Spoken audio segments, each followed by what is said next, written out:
Ate, sinabi nga hindi pwedeng umutang dito. Pauli. Pauta muna, wala kasi gutom na ako. Pautangin mo muna ako. Ate, hindi nga ako pwede. Alam niyo namang ano. Ate, alam mo, yung tindahan namin nasa baba. Dati, nakit na nga namin dito hanggang dito. Yung nakit mo pa rin, yung lupit mo naman. Talaga, sinundan ko itong tindahan mo. Dahil baka makautang ko ng ulam mo lang. Mautangan sa babae. Oo nga, ate, yung utang mo dati pa, tagal-tagal na eh. Kailangan pautangin mo ko ng ulam. Dahil gutom na ako. Hindi ate, hindi pwede yung ganyan na mga paladesisyon ka ate ah. Kayo lang naman, nakinutang ko rito. Ay, pautang. Kaya na nga, yun na nga ate. Hindi pwede yan. Bakit ka pa rito? Grabe naman itong matandaan ko. Hindi mo pautangin. Sobra namang ano mo. Paladesisyon ka, gusto mo pautangin ka kagad. Sa salita mo lang ah. Kahit mo sa gusto, kaya wala akong pagkain. Gutom na ako. Oo nga ate, wala naman ng problema. Eh kaso nga, wala pa kaming benta. Ano, uutang ka agad? Hapon na wala pang benta. Imposible. Ate, kapal naman ng mukha nyo. Anong kapal ng mukha? Ikaw nga makapal ng mukha eh. Ayaw mo pautangin. Ako pa makapal mukha.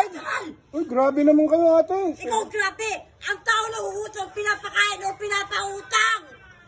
Ate, binibenta namin yan, hindi namin pinapautang. Kaya ako nangutang, di ba?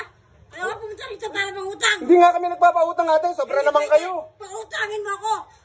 Ate, grabe Ang layo naman pala to. pinunta ko, di mo ako pautangin. Ate, alam mo, kung para di ka lang umutang ako sa inyo, magtrabaho ka.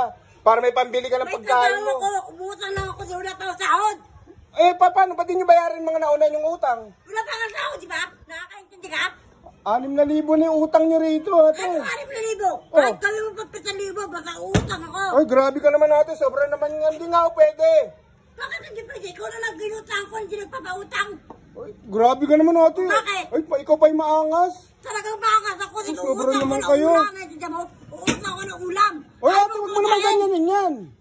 Grabe naman tong to. Sobra naman yung Iba na mukha mo. Ako na kaya mungutang, ayaw mo papautangin. Ay, grabe ka ate. Ay, bawal nga ang umutang ngayon. Oh. Nakalagay nga ako dyan. Oh. Bawal, wala akong pakialam, baka nautangin mo ako. Ayan ate, nakalagay. Bawal utang. Oh. Bukas na lang. Wala yan, papo mo yan.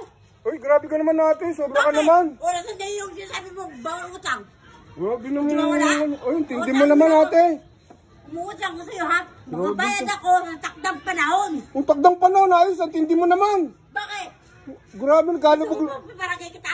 Ay, ikaw pa magpapabarangay. Ang kapal naman man. Grabe ka. Pautangin mo ko, gutom na ako. Huwag gano'n ako sa trabaho. Grabe, anong klase tao ka naman ate. Bakit? Wala ka man lang ano. Magkano ba yan? Magkano ba yan? Ate, magbayad ka. Ay, hindi pwede.